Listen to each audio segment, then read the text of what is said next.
Amis supportrices, supporters du Stade Toulousain, bienvenue à vous dans cette toute nouvelle vidéo. Je suis très heureux de vous retrouver pour cette toute nouvelle année 2026. D'ailleurs, j'en profite pour souhaiter une très bonne année à tout le monde en espérant que notre équipe va faire le quadruplé. Aujourd'hui, nous allons donc parler de la 15e journée de Top 14 ainsi que du match de nos Rouges et Noirs contre la surprenante section paloise. Alors je sais, vous allez me dire, oui, ça fait un moment que j'ai pas fait de vidéo, mais je vous expliquerai tout ça à la fin. Donc pour ne pas perdre de temps, nous allons découvrir ensemble le programme de cette 15e journée. On commencera donc comme d'habitude samedi à 14h30 avec Bordeaux qui reçoit le Stade Français, une équipe de Bordeaux qui revient bien en forme avec un Mathieu Jalibert en feu d'ailleurs qui va lui permettre de postuler, et d'ailleurs je pense qu'il va être aligné en équipe de France contre l'Irlande. Donc l'UBB qui reçoit le Stade Français, une équipe du Stade Français solide à domicile mais un petit peu fébrile à l'extérieur comme beaucoup de grosses équipes depuis le début de la saison. Je vais mettre victoire de l'UBB avec le bonus offensif. On va enchaîner avec les matchs de 16h35, il y aura 4 matchs. Donc le premier ça sera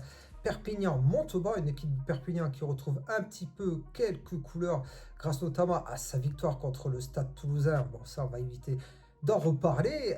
Perpignan donc qui va retrouver une équipe de Montauban qui est vraiment au fond du seau. Ouais, ils n'arrêtent pas d'enchaîner les contre-performances, donc je ne vois pas comment Montauban peut s'en sortir. Et en sachant l'urgence de la situation, je vois Perpignan gagner assez logiquement, donc je mettrai Perpignan.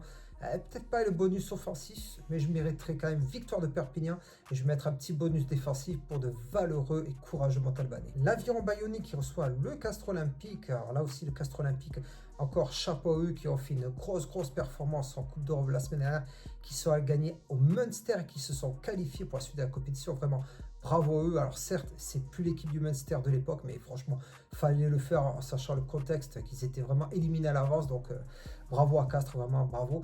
Donc Bayonne qui reçoit Castres, Bayonne qui est solide aussi à la maison. Malheureusement, ils ont perdu le week-end dernier contre le Leinster, la grosse équipe du Leinster. Donc il y avait pratiquement le cas irlandais dans la composition. Mais c'était pas évident, voilà, c'était pas évident. Ils ont failli créer l'exploit. Ils ont failli créer l'exploit de gagner.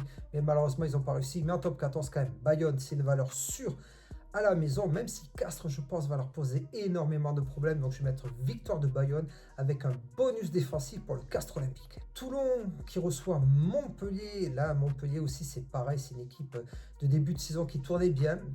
Je trouve qu'il redescend vraiment un petit peu en régime. Toulon aussi a vraiment besoin de points, même s'ils sont pas mal au classement, on verra tout à l'heure après. Mais voilà, je pense que Toulon va faire le nécessaire à la maison. Ça devrait le faire. Je pense que ça va être un gros combat d'avant. Donc victoire de Toulon et bonus défensif pour Montpellier. Le Racing qui reçoit le Loup à 16h35 aussi. Donc le Racing 92 qui est assez irrégulier en ce début de saison, malgré quand même de bonnes performances. Et le Loup aussi qui était bien parti au tout début. Donc ça va être un match assez compliqué avec deux équipes qui ont besoin énormément de points, surtout le Loup. Je vais quand même mettre victoire du Racing avec le bonus défensif pour le Loup. Le Stade Toulousain à 21h qui recevra la section paloise. Je vais vous dire ce que j'en pense juste après. On terminera donc dimanche à 21h05 avec Clermont qui reçoit le Stade Rochelais. Deux équipes vraiment, je trouve, assez malades. C'est un petit peu dommage, surtout pour le Stade Rochelais qui est sorti contre les Harlequins la semaine dernière à domicile chez eux. C'est vraiment dommage qu'ils quittent la H-Cup. Bon, ils ont été reversés en challenge européen, c'est pas ça, mais c'est vraiment dommage quand on voit l'effectif qu'ils ont. On sent quand même que c'est un Stade Rochelais en fin de cycle malheureusement. Face à Clermont aussi, qui se cherche, qui fait des résultats en dents de scie. Donc c'est vraiment un match très indécis. Franchement, je dirais presque match nul, parce que je n'ai pas d'idée. Mais vu le contexte, et que clairement après ça dépendra des conditions climatiques, je sais qu'en Auvergne c'est un petit peu différent. Mais je vais quand même mettre victoire de Clermont très serré, vraiment très serré. Et les Rochelais vont ramener un bonus défensif pour moi. Nous allons donc jeter un coup d'œil au classement et vous allez voir que ce week-end est très important. C'est un truc de fou. Vous allez voir les matchs. Donc le premier, le Stade Toulousain avec 48 points qui reçoit son dauphin, la section paloise avec 47. Donc là, il y a moyen de creuser un petit écart avant le tournoi à destination. Troisième, le Stade Français et Bordeaux avec 39 points. Cinquième, Toulon avec 39 points qui reçoit Montpellier avec 38 points. Là aussi, il y a moyen pour Toulon de creuser un petit écart. Septième, le Stade Rochelais et Clermont avec 36 points. Là aussi, Clermont qui reçoit La Rochelle. C'est un truc de fou ce week-end. Neuvième, l'Aviron Bayonnais, 34 points qui reçoit le 10e, le Castres Olympique, 33 points. Là, c'est chaud aussi. 11e, le Racing avec 33 points également, qui reçoit le Loup avec 27 points. Là, le Loup n'a pas le choix. Il faut ramener des points de Paris. Ça va être compliqué, je sais. Je leur ai mis quand même un bonus défensif, mais ils n'ont pas le choix. Parce que sinon, ils risquent d'être largués au classement. 13e, Perpignan avec 9 points, qui reçoit Montauban 14e avec 7 points. Match très très important pour Perpignan à la maison. Là, je ne vois pas qu'est-ce qui pourrait les empêcher de gagner. Mais par contre, malheureusement, je pense que si Montauban perd ce week-end, pour moi, c'est plié déjà, que ça s'annonce très très mauvais, en sachant qu'entre la 12e et la 14e place, il y a 20 points d'écart. Là, s'ils perdent contre Perpignan, on peut dire que, pas officiellement, mais il y a de fortes chances que Montauban soit en Pro D2. Pour ce qui concerne notre rencontre, on reçoit quand même une très très très surprenante équipe de la section paloise qui ne faiblit pas depuis le début de la saison. Vraiment, j'espère qu'ils ne vont pas lâcher l'affaire et rester à la 2e place jusqu'à la fin de la saison. Pour nous, c'est très simple. Voilà, moi je le dis à l'avance, et il n'y a pas d'autre choix, c'est sûr. Il faut que ce soit une victoire à 5 points. Je sais que depuis le début de la saison, c'est assez compliqué de gagner des matchs à l'extérieur. On l'a vu récemment en H-Cup, mais là, on reçoit 2 fois, donc on reçoit Pau et Bayonne, et là, on n'a pas le choix.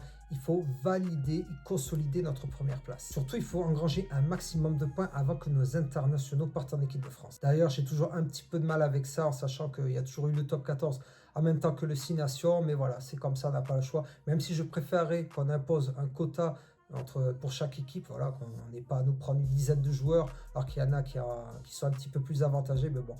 On ne va pas commencer à faire la pleureuse, on sait très bien que l'équipe de France c'est important, mais voilà, j'ai toujours un petit peu les boules par rapport à ces périodes, même si depuis 3-4 ans, la période des doublons est assez bénéfique pour notre part, mais je trouve qu'il y a un certain déséquilibre entre quelques équipes. Pour revenir au match, il faut rester dans la continuité des matchs à domicile marqués de notre empreinte, parce que c'est vrai que depuis le début de la saison, on a un petit peu des sensations bizarres, surtout au niveau des résultats. On sent que les Toulousains ne jouent pas pareil à l'extérieur qu'à la maison, alors que ce sont les mêmes joueurs à la base. Vraiment, c'est un peu bizarre. Donc vraiment, tant qu'on a toutes nos forces vives, il faut engranger un maximum de points. Ça ne va pas être évident, parce que si Pau arrive avec sa grosse équipe, alors certes, je ne vois pas non plus, je ne les vois pas s'imposer, il ne faut pas exagérer. Ça sera en période de doublon, à la rigueur, je ne dirais pas ça, je serais un peu plus inquiet. Mais là, en sachant qu'on fait le dernier match à la maison avant les doublons, je pense que les internationaux vont vouloir mettre le paquet. Bien sûr, tout ça en respectant l'équipe paloise qui fait vraiment une très belle saison, qui mérite. Ce qui arrive, c'est quand même une équipe qui monte en puissance depuis pas mal d'années. Mais c'est cette année-là où l'osmose entre les anciens et les nouveaux prend énormément. D'ailleurs, j'en profite pour leur souhaiter un bon courage en challenge européen. J'espère qu'ils vont aller au bout, ils le méritent. Le stade va être plein, j'en suis pratiquement sûr, ça sera guichet fermé. Après, je ne sais pas la météo. On verra bien. S'il pleut, ça risque d'être un match un peu brouillon. Par contre, si on a la chance d'avoir un petit peu d'éclaircie et pas de vent, on risque d'assister à une très belle rencontre. C'est pour ça donc que je mettrai le Stade Toulousain gagnant avec le bonus offensif. Voilà mes amis, cette toute nouvelle vidéo est terminée. Bien sûr, avant de la clôturer, je vais vous expliquer pourquoi ça fait un moment que j'ai pas mis de vidéo. Tout simplement pour des contraintes familiales, voilà, tout simplement.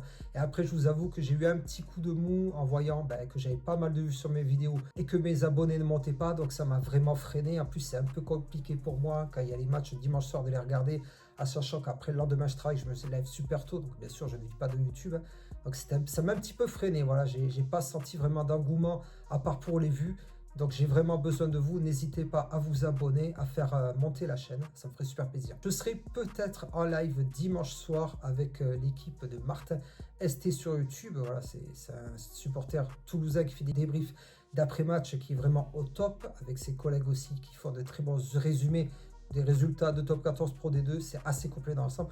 Peut-être que je serai en live donc dimanche soir avec eux. J'attends toujours le feu vert pour pouvoir préparer la rencontre de samedi, parce que j'ai quand même besoin d'écrire et de regarder le match aussi. C'est plus simple pour moi, donc peut-être que je serai en live dimanche. Je vous le dirai sur la chaîne ou sur les réseaux sociaux. Et en attendant, bien sûr, je vous souhaite à toutes et à tous une très bonne année 2026. Je vous dis à très bientôt pour la suite. Ciao!